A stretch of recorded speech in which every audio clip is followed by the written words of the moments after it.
皆様こんにちは。宇治原実です。世界に誇る日本人の心、副題として日本人こそ聖書の民だったというテーマで皆様とご一緒に考えたいと思います。本日は第6回目、その後半です。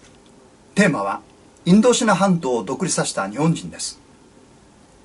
後半は藤原岩市中佐です。昭和17年2月15日、イギリス統治下にあったシンガポールが陥落しました。翌々日、英軍のインド兵捕虜 F 機関が代表して接収することになり、市内のファラパークにインド兵が集まられました。その数に日本人が驚嘆します。交戦中、イギリス軍のインド兵は多くて1万5千人と推定していましたが、実際には5万人いたのです。公園はインド兵で埋め尽くされました。インド兵5万人を前に、藤原岩市少佐が述べた歴史的な大演説をご紹介いたします。親愛なるインド兵諸君、5万人を前に藤原機関長は堂々の大演説を行います。シンガポールの牙城の崩壊は、英帝国とオランダの支配下にある東亜諸民族の漆黒の鉄鎖を寸断し、その解放を実現する歴史的契機となるであろう。満場の聴衆は熱狂状態に入り、言葉が翻訳されるたびに拍手と歓声で言葉が告げなかったと言います。そしてこう告げました。そもそも民族の高貴ある自由と独立とは、その民族自らが決起して自らの力を持って戦い取られたものでなければならない。日本軍はインド兵諸君らが自ら進んで祖国の解放と独立の戦いのために忠誠を誓い、否インド国民軍に参加を希望する者においては、日本軍捕虜としての扱いを停止し、諸君の闘争の自由を認め、また全面的支援を与えるものとする。そう宣言すると、全インド兵は総立ちになって狂気歓呼した。40分にわたる大演説は、イナにとって歴史的契機になると同時に、インド独立運動史に残る歴史的な宣言になったといいます。昭和17年4月、藤原機関長は帰任の指令を受けて南方戦線から離れることになりました。送別の縁で藤原機関長は伊那将校から額に収められた感謝状を贈られます。そこには幾十万の現地インド人の命を救い、その名誉を守ったことについて最大限の感謝の言葉が綴られていました。そして翌朝、伊那軍楽団が演奏する中、藤原機関長の乗った飛行機はシンガポールの空に消えていきました。これをもって F 機関は使命を終えました。しかし置き土産はあまりにも大きいものでした。祖国解放の国民となった伊那は、より強固な軍隊となり、日本の降伏後もインド独立の精神的支柱となったのです。F 機関の当初から最後まで務めた人に、伊藤圭介という方がおられます。彼の証言もまた当時を知る大切な手がかりとなると思います。インド国民軍を支えた日本人たちという本に記載されていますので、一部を抜粋して紹介させていただきます。インド人自らの意思で独立させなければならない。介入したら傀儡と言われる。彼の自主性を全面的に押し出してやらなければならないと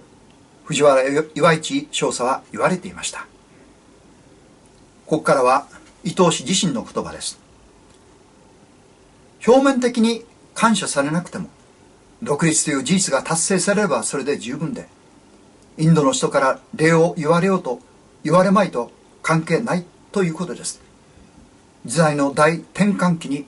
その現場で働かせてもらったというのは誇りでもあり愉快なことです。めったにない歴史的な出来事に出会えたことです。何百年も続いたイギリスの支配があれで崩壊して、アジアの人たちが独立と自由を手に入れたわけですから、インドシナ半島で初めに日本軍の捕虜となり、以後祖国解放の国軍となった伊那の立役者で藤原岩市少佐と深く関わり続けたインドのモハンシン大佐は振り返って次のように言われています。